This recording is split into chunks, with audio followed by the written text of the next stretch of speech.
Morning dear friends. आज अपन topic देखेंगे। आज से मैं आपको डेली एक एक छोटा छोटा टॉपिक्स बताने की कोशिश करूँगा।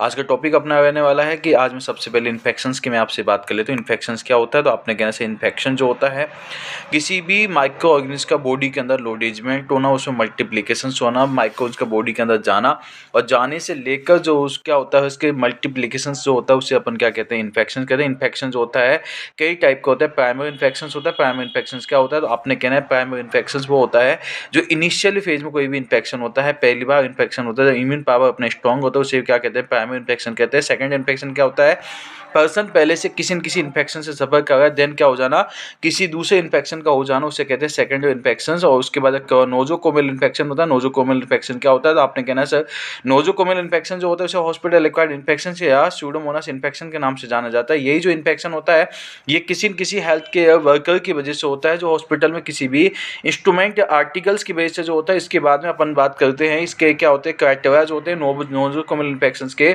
कुछ क्राइटेरियाज यहाँ पे बताए गए जिसके अंदर आपने कहना है एसएसआई हो सकता है, सर्जिकल सेफ्टी, जैसे एसएसआई हो सकता है, सर्जिकल साइट इन्फेक्शन कहते हैं। उसके बाद सेकंड आपने कहना है सनेस्ट हो सकता है, कॉटी हो सकता है, catheter associated urinary tract infection हो सकता है, central and associated blood stream infection हो सकता है। इसके बाद में सबसे बड़ा जो हो सकता है, उसके बाद आपने कहना है सबसे पहले मैंने आपको एसएसआई बताया, उसके बाद मैंने आपको कॉटी बताया, उसके बाद क्लेप्सी बताया, उसके बाद मैंने आपको वेप का मतलब वेंटिलेटर एसोसिएटेड निमोनिया हो सकता है। इसी के साथ में फोकल इन्फेक्शन होता है। फोकल इन्फेक्शन क्या होता है, आपने कहना है फोकल इन्फेक्शन जो होता है किसी भी एक लोकलाइज साइट पे इन्फेक्शन का हो जाना, उसे क्या कहते हैं, फोकल इन्फेक्शन कहते हैं। इसके बाद आइटोजेनिक इन्फेक्शन होता है।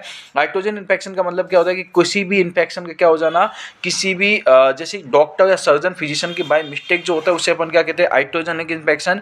इसे ही फिजिशियन एक्वायर्ड इन्फेक्शन कहा जाता है। नेक्स्ट अपन देखेंगे सब क्लिनिकल इन्फेक्शन। इन्फेक्शन का हो जाना विदाउट क्लिनिकल मैनिफेस्टेशंस का हो जाना, मतलब कि इन्फेक्शन प्रेजेंटल डिजीज में कोई साइन सिम्टम्स शो नहीं हुए हैं, उसे अपन क्या कहते हैं यहाँ पे, उसे ही कहा जाता है सब क्लिनिकल इन्फेक्शन। नेक्स्ट अपन देखेंगे यहाँ पे कौन सा, तो लास्ट अपन इन्फेक्शन अपॉर्चुनिस्टिक इन्फेक्शन। पर्सन किसी न किसी ऑलरेडी किसी न किसी इम्यूनोसप्रेसिव इन्फेक्शन से सफर कर रहा है, देन क्या हो जाना, कोई भी दूसरा इम्यूनोसप्रेसिव इन्फेक्शन को हो जाना। इंडिया में सबसे ज़्यादा अपॉर्चुनिस्टिक जो इन्फेक्शन होता है टीबी होता है। उसके बाद सेकंड जो होता है, यदि वर्ल्ड की मैं आपसे बात कर लेता हूँ तो वर्ल्ड में जो सबसे ज़्यादा माना जाता है वो माना जाता है निमोनिया माना जाता है। Thank you so much. आज मैंने आपको शॉर्ट में इन्फेक्शंस वाले टॉपिक को जिक्र किया है। जय हिंद, जय भारत।